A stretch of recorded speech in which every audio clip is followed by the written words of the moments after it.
Hello. Our story begins with a confused Anakin Skywalker. Was it real? He walked around inside the carbon freezing chambers inside of Cloud City. His eyes scanned every crevice of the darkly lit room, and felt something disturbing. Anakin knew, to an extent, why he was here. It was all a little muddled, but this was not a time he was familiar with. The freezing chambers, though, reminded him of the carbon machine inside the Jedi Temple hangar bay that he used earlier in his war. That era was long behind him. So were his mistakes. Anakin pressed his hands to his temple and tried to remember why he was here, to even process the words that had been said to him. Then, that darkness he had felt before, but only internally, presented itself externally. A booming metallic voice echoed down, telling him that the Force was with him, young Skywalker, but he was not a Jedi yet. Anakin's eyes tilted upwards, and he saw the towering Dark Lord of the Sith, igniting a crimson saber. Instinctually, his flicked a life, and he raised it into his natural Form 4 positioning. Fighting Darksiders was something Skywalker had become accustomed to, but this would be unlike anything he had ever done before.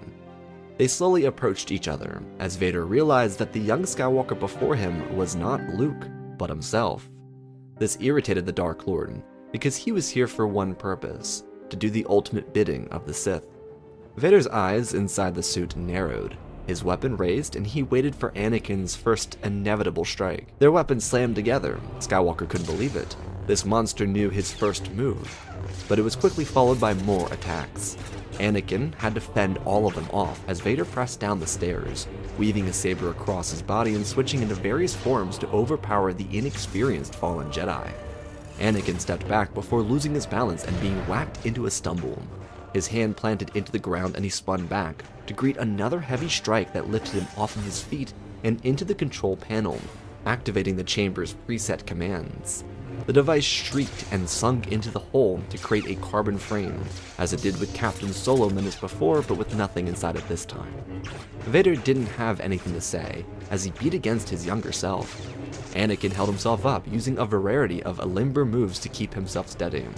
He found that Vader was unlike anything he'd experienced in a duel.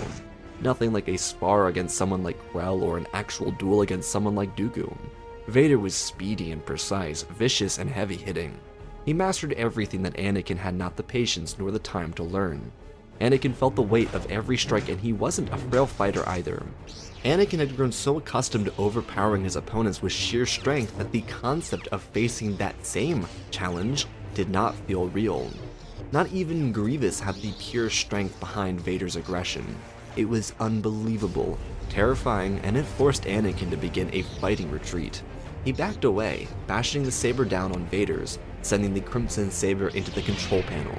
Anakin leapt off the platform and disappeared into the tunnels beneath the carbon freezing chamber.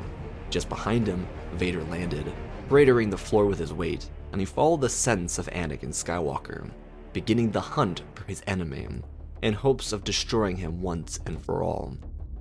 Moments after Anakin and Vader disappeared to under the freezing chambers, Luke Skywalker entered.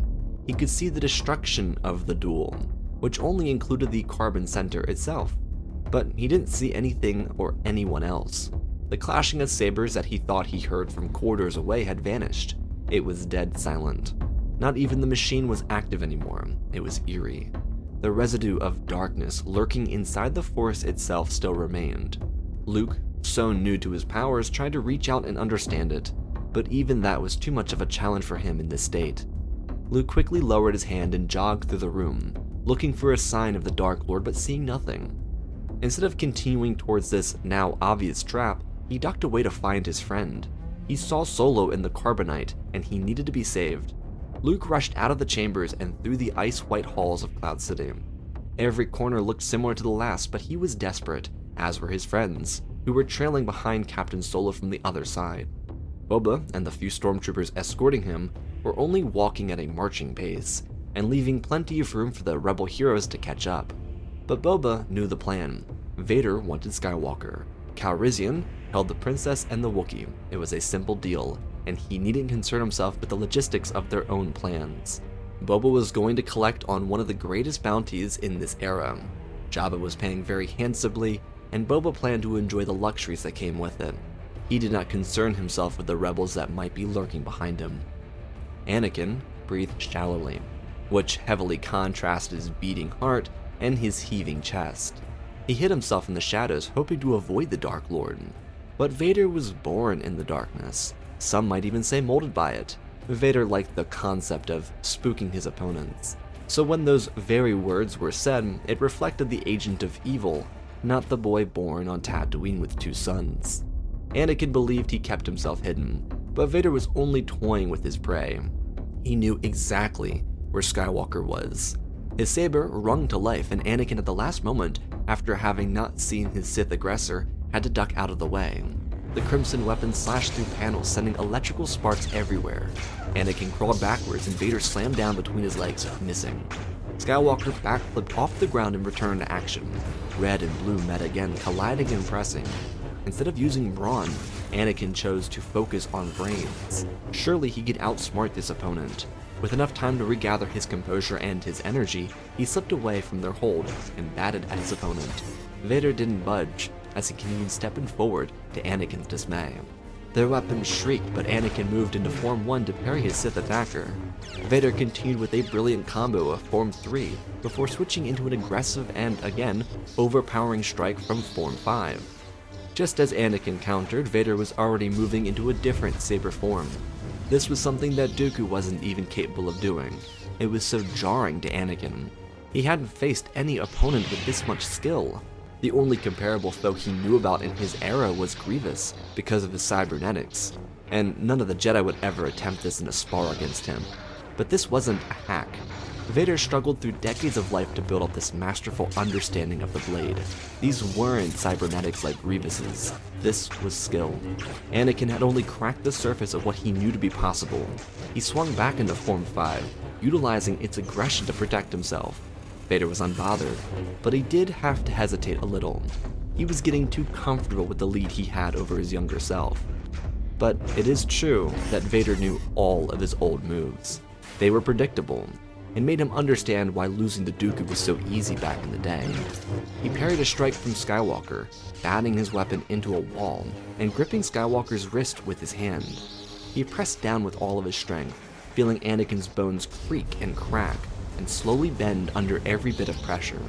Anakin slashed back around, trying to break free, but with a slight reverse grip, Anakin's metallic hand was cut, sending a flash of circuitry out and the release of his lightsaber. Anakin watched, horrified, as his only defense rolled across the floor behind Vader, and when he looked up, the Sith Lord's saber and metallic hand planted itself on his temple, and everything went dark. The fallen Jedi crumbled to the ground, still breathing. Vader called an audible in the middle of their duel. He had come here for Luke with one goal. Now that he had another opponent now defeated, a new goal presented itself, one of curiosity. Because how could it be possible that his former self reappeared 22 years after the last time he was that? It left a great many questions in need of an answer. His master might have the capability to resolve such quandaries. Luke, on the other hand, made enough of a difference to stop Boba Fett before he could exit the corridors to Slave 1. He blocked the landing platform and ignited his lightsaber. While it should be said that Boba had the raw experience to break Luke down, he didn't have the time to. Boba was stuck inside of a narrow and tight hallway against a raw and talented Jedi. Someone who definitely didn't have the necessary skill to beat Boba, but to keep him preoccupied until Leia, Lando, and Chewie could arrive to scare him away. At this, Han Solo would be saved, liberated from the freezing chambers, and the rebels would be free to return to the Falcon. Though Luke had a curiosity before they left, so he, with Leia, rushed towards the Imperial shuttle on a faraway platform. The siblings eventually caught a sight of Lord Vader. He was trailed by a squad of stormtroopers, who dragged the Jedi Knight, Anakin Skywalker, across the surface of the ground. Luke wanted to do something to save this Jedi, but Leia didn't allow it. They couldn't do anything, least of all against Vader. The Sith Lord had clearly defeated a capable Jedi Knight, based on the saber instead of Vader's hand. It looked familiar, but it was too far away for either of them to tell. Luke wanted to do anything, but what were they supposed to do? The stormtroopers and Vader were too much for the two of them. They didn't have a tracker, so Leia contacted Lando, pleading that he try and do something. And there was one option. Cloud City's defense starfighters were capable of shooting trackers onto enemy vessels. It was a design of Lando's because he wanted to make sure that any Cloud City attackers could be dealt with, regardless of where they went. Lando knew plenty of people, and plenty of people owed him a favor. So if someone wronged his facility at Cloud City, they couldn't go anywhere. So he answered Leia with some flirtatious swagger, and told her that it'd be a done deal. 2 starships left a nearby hangar bay and blasted trackers onto the back of the Imperial shuttle. They would then be shot down by TIE fighters sent from the Executor. The Sith Lord also would send a warning transmission down to the surface of Bespin, warning Lando, and therefore Labat, of ever threatening one of his vessels again. Labat simply gave a response to the Empire, explaining that these were rogue vessels, acting out due to the short-lived Imperial occupation, not a representation of Bespin's thoughts on the Empire. He promised a thorough investigation of their defense forces. Cloud City would then be spared. Lord Vader departed for Coruscant, and the rebels to the outer edges of the galaxy.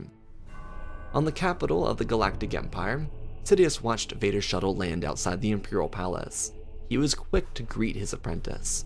Lord Vader, with a new squad of troopers, brought Anakin Skywalker into the former Jedi Temple for examination. Sidious was equally as curious as to how this could be. Jedi just don't return from the edges of space after being dead for 2 full decades. Anakin Skywalker shouldn't even be allowed to return, because he was inside of Vader's suit. Palpatine examined the very essence of the individual before them, and it was Anakin. It was confusing. This had to be some kind of trick. The Emperor then asked Lord Vader how his mission to find Luke Skywalker went, and the answer was irritating. The boy who destroyed the Death Star evaded the Empire once again. He was a slippery young Jedi, but that would not last forever. Sidious knew that they had plenty of time to draw him out and make him suffer. Until then, the Sith had greater interests of mind. Wherever the new Jedi went, they would reveal themselves in due time. Sidious didn't worry himself with them. They weren't a real concern in his eyes. Anakin, though, that was a real concern. He had the potential to destroy the Sith and bring balance to the Force. He was the chosen one after all. Luke could destroy a space station, but that meant nothing compared to the infinite resources possessed by the Empire. With the Imperial Palace working as a Sith lair, Palpatine started to work dark alchemy on the returned Anakin Skywalker. Vader walked around the exterior of Palpatine's workstation, watching, listening, and learning. Sidious had discovered that the dark arts and the Night Sister magic were synonymous. Their unique interests in the Force led to Palpatine combining them, and to utilize all their powers in one. He was diving deep into Anakin's subconscious to see if he could locate his memories, and thus an answer as to why he arrived in this era. Palpatine just wanted to know the motivation.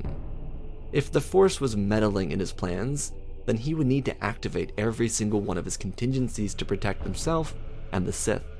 Palpatine feared nothing more than the great mystery of the Force.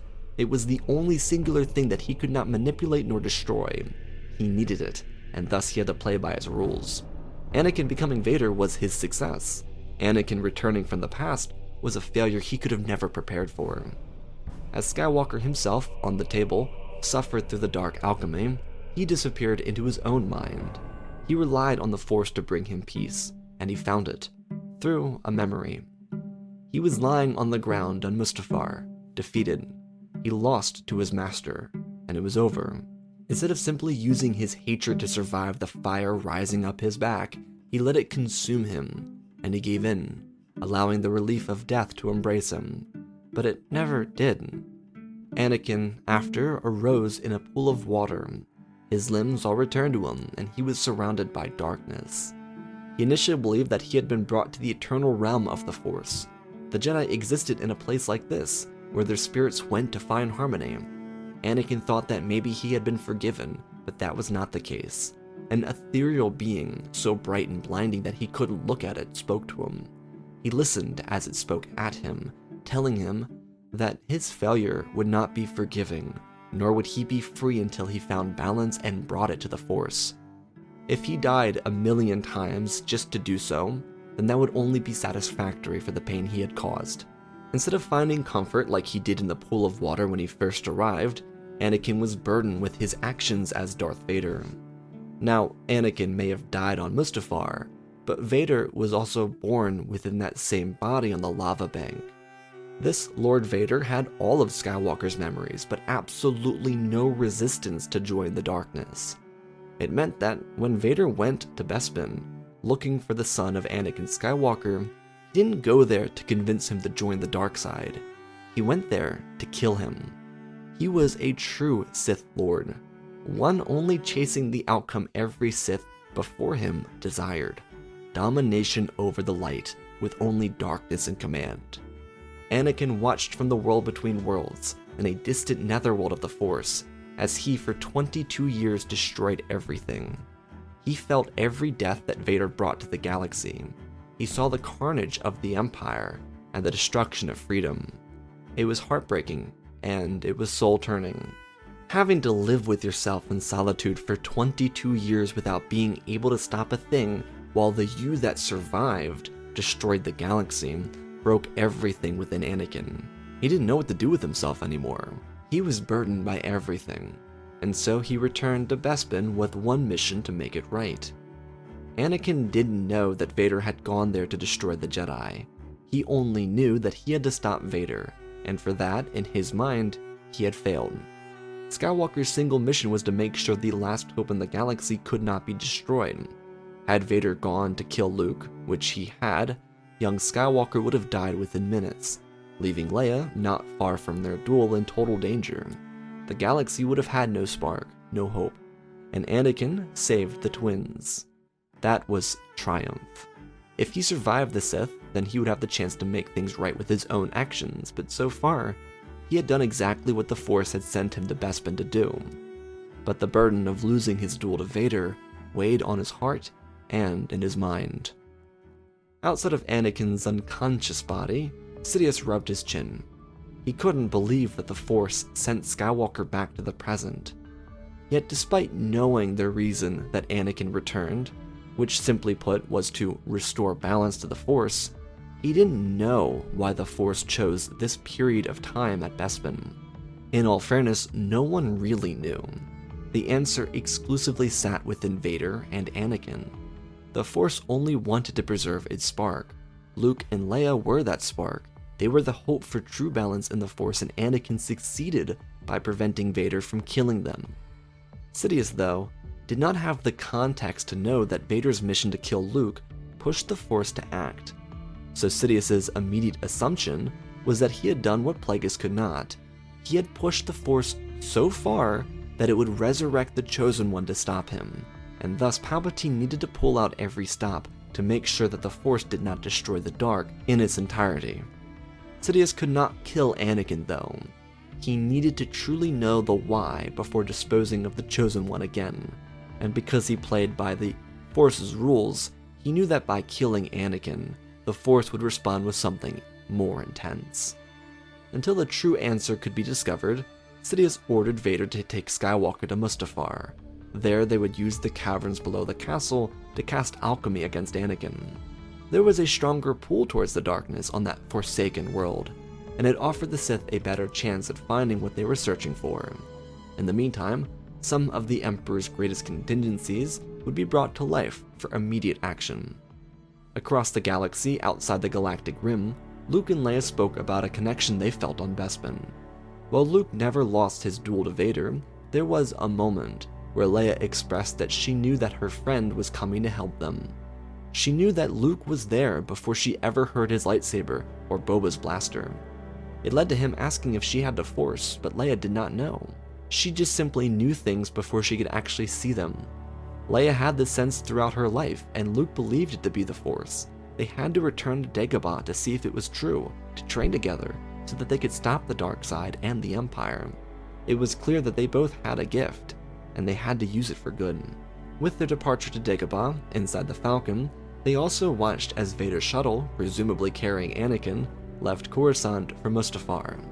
The balance of the Force hung in motion, as light and dark made their counters unknowingly. For months, the why that drove Sidious and his apprentice to discover Anakin's reason for being here remained unknown. Anakin, under his future self's castle, suffered in agony day in and day out, but his fortitude was beyond present. Because he lived through every aching moment of the last 22 years from the sidelines, he handled every aspect of torture with ease.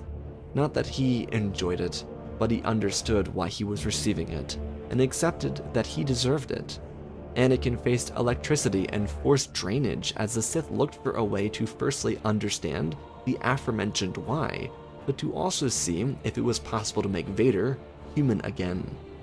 Sidious understood that his Darth Vader had no draw towards the light, nor any sympathy for his own children.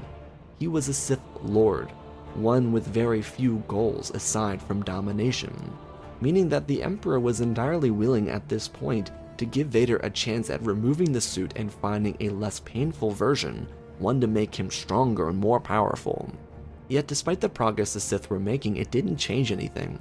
Skywalker still remained physically present on Mustafar. The Emperor's contingencies cranked away across the stars, and Vader waited eagerly for his opportunity to destroy the last remnants of Anakin Skywalker. Their goals between the Sith all aligned, and while the Sith were actively making themselves more prepared for the vengeance of the all-powerful Force, his real threats were continuing their training on Dagobah. Luke and Leia had a much easier time with this leg of the training.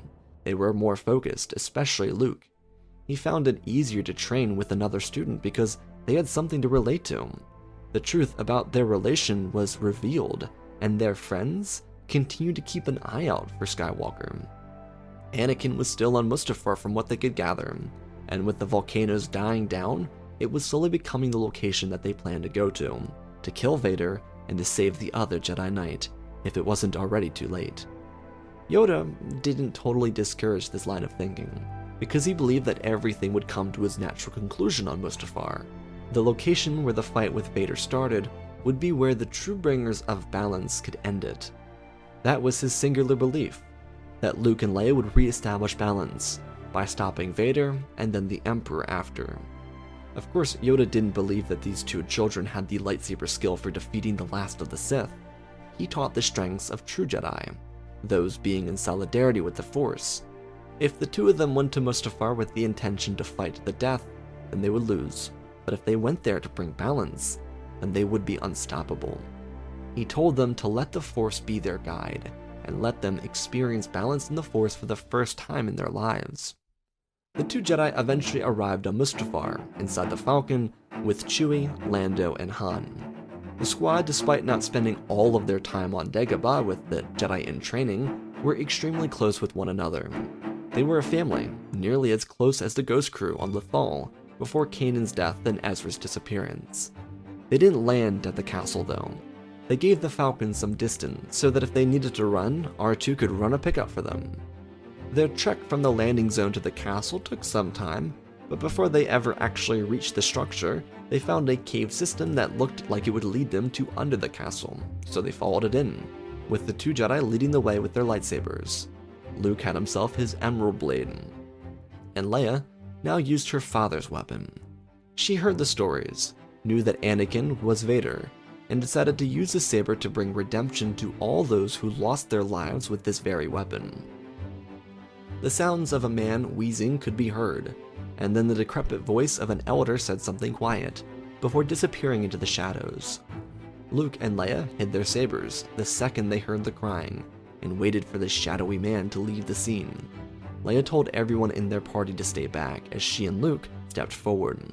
The closer they got, the easier it was to identify what they were looking at.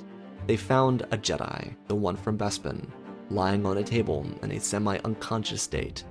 They rushed over to the individual and planted themselves beside him. Anakin's eyes opened, and all they could see was a blurry haze.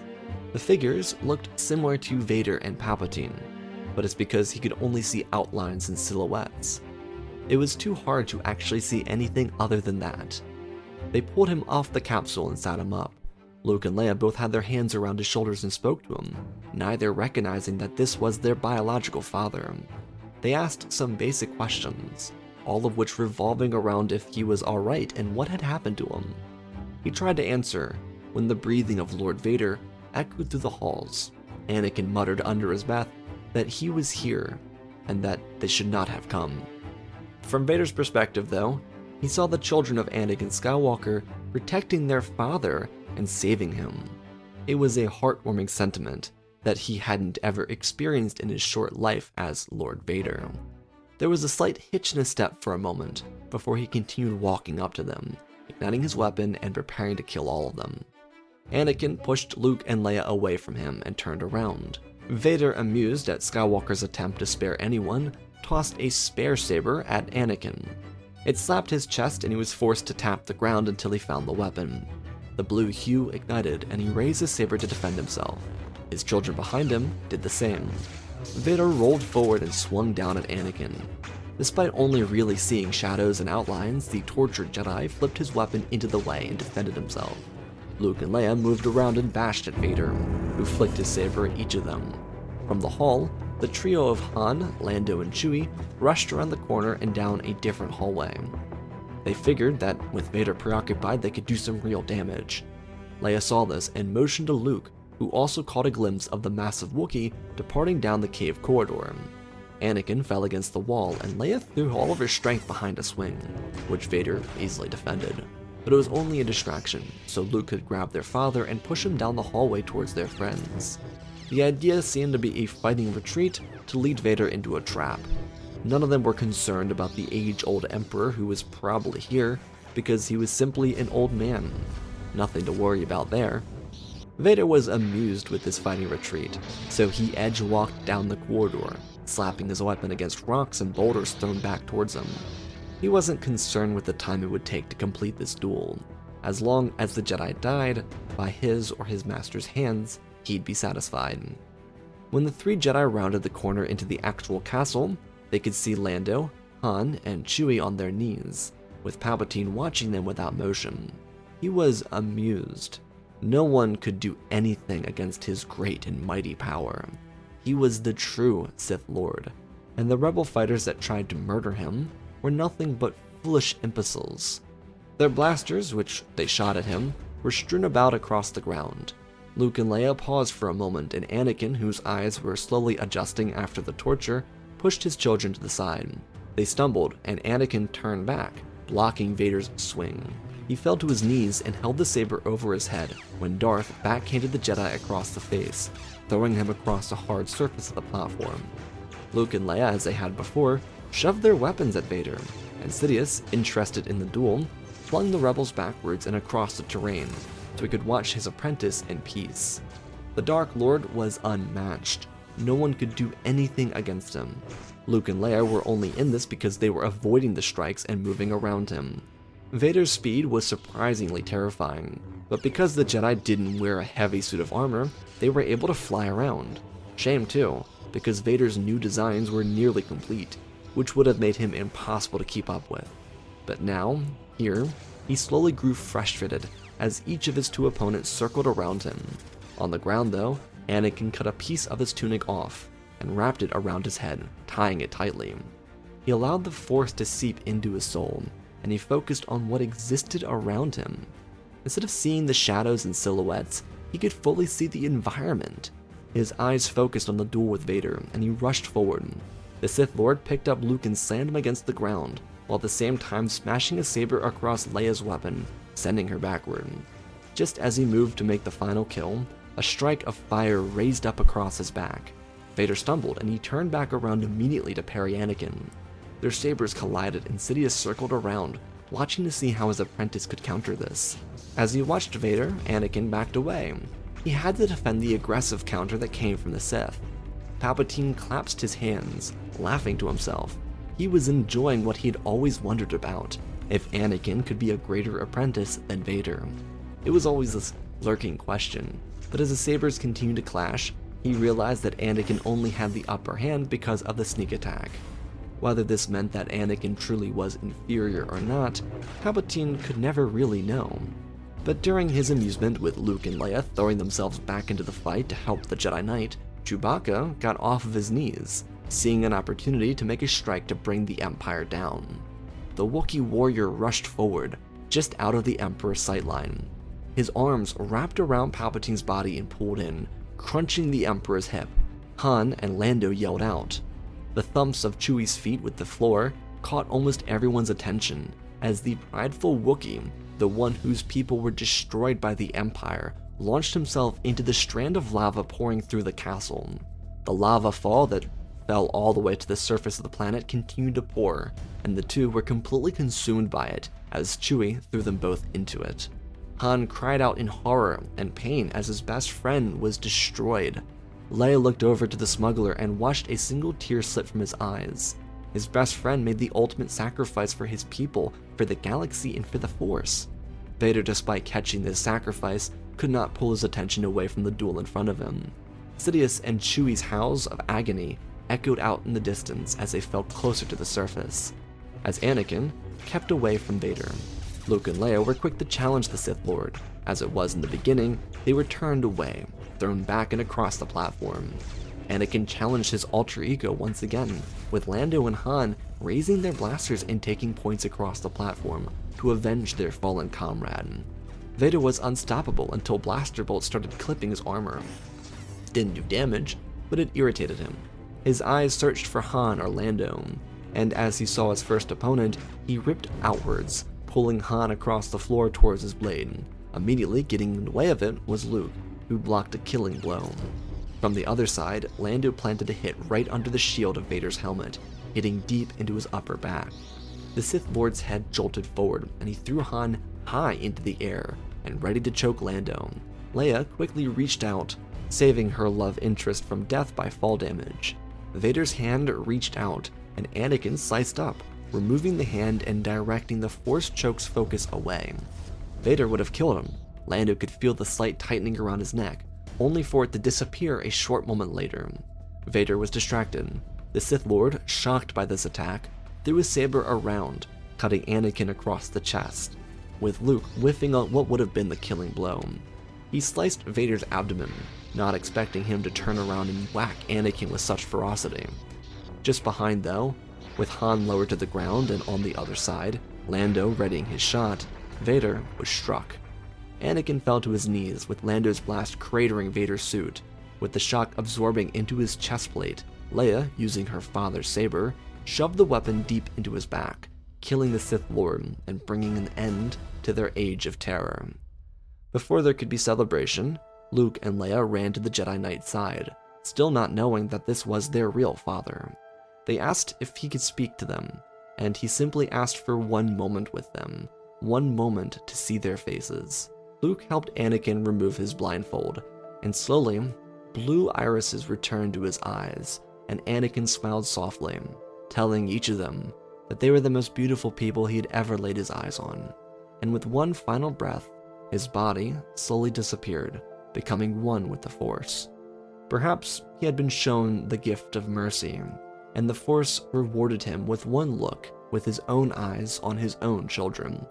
It brought Anakin profound peace after all he had done wrong, and it led to him slowly transcending into the Force. Luke and Leia would eventually learn the truth behind the Anakin Skywalker that returned from the past, the true version of their father, the one that would have loved them and raised them. They found it with all of Palpatine's journal entries about this individual.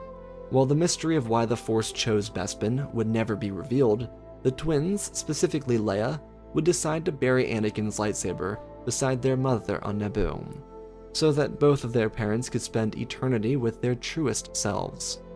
The Darth Vader they killed on Mustafar would be dropped into the same lava that consumed Chewbacca and Darth Sidious. From there, the four remaining heroes of the Alliance had a fight ahead of them.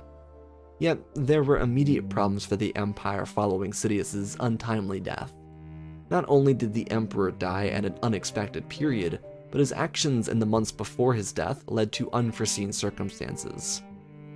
Due to the drastic shift in his attention to Force-related contingencies, Imperial troopers out in the unknown regions started to become uneasy with the Sith cultists. Imperial warlords known for their internal bickering continued to frustrate one another, until split after split followed. Rebel victories with no true Imperial leader led to an internal civil war that only existed with the Empire's elite. None of their troopers nor weapons of mass destruction participated. So what inevitably happened was the Imperial war machine structure imploded from the inside out.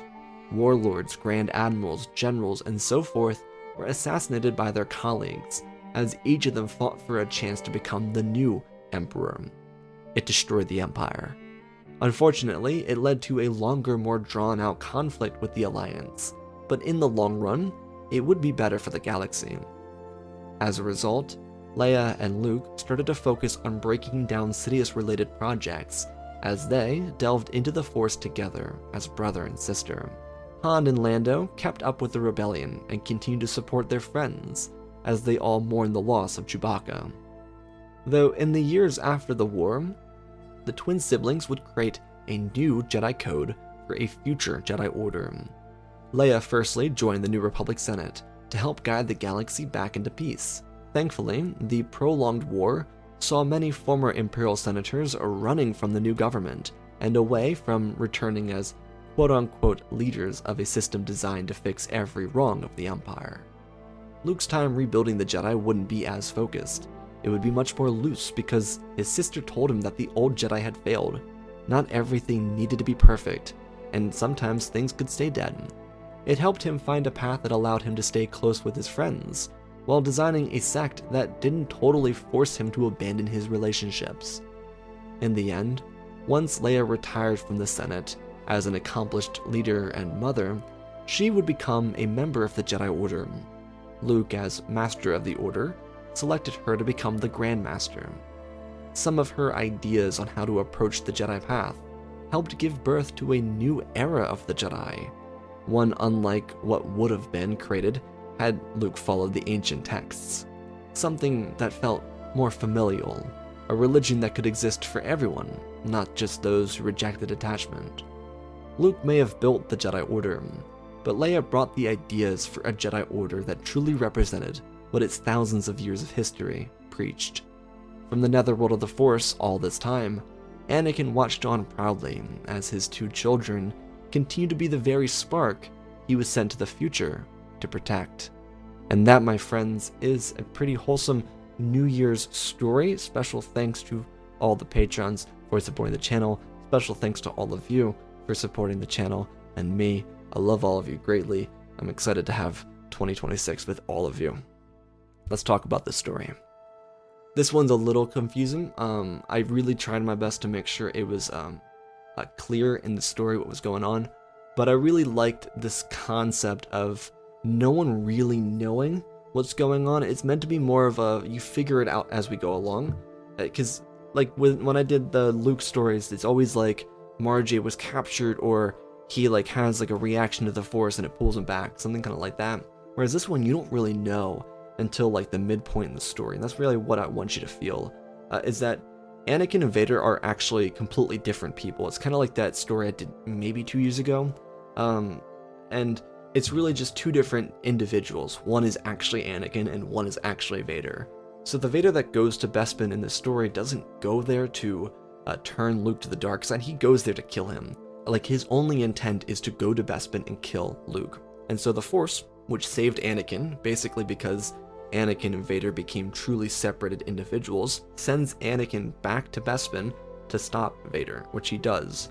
It's really the whole concept of what the Force can do and kind of messing with the timeline, because the Force does want balance, and the Force, I think in the story, recognizes that a Vader that's hell-bent on killing everything to maintain the darkness is gonna kill Luke and Leia and destroy the hope for the galaxy, and they are the spark of the galaxy. And so I really like that you get like this nice Anakin redemption, but it's also an Anakin redemption that comes with his weight. He does embody a bit of Kanan Jarrus, and that is literally why I made a reference to Kanan. It was both a reference to Anakin becoming Kanan and also a reference to Chewbacca going up in a burst of flames like Kanan. So it's a little foreshadowing there. But I really wanted Anakin to have a little bit of redemption, but I also wanted the weight of his actions to be super duper present on him throughout this story. So I hope you all enjoyed. I love you all, spread the love, and always, my friends, may the Force be with you.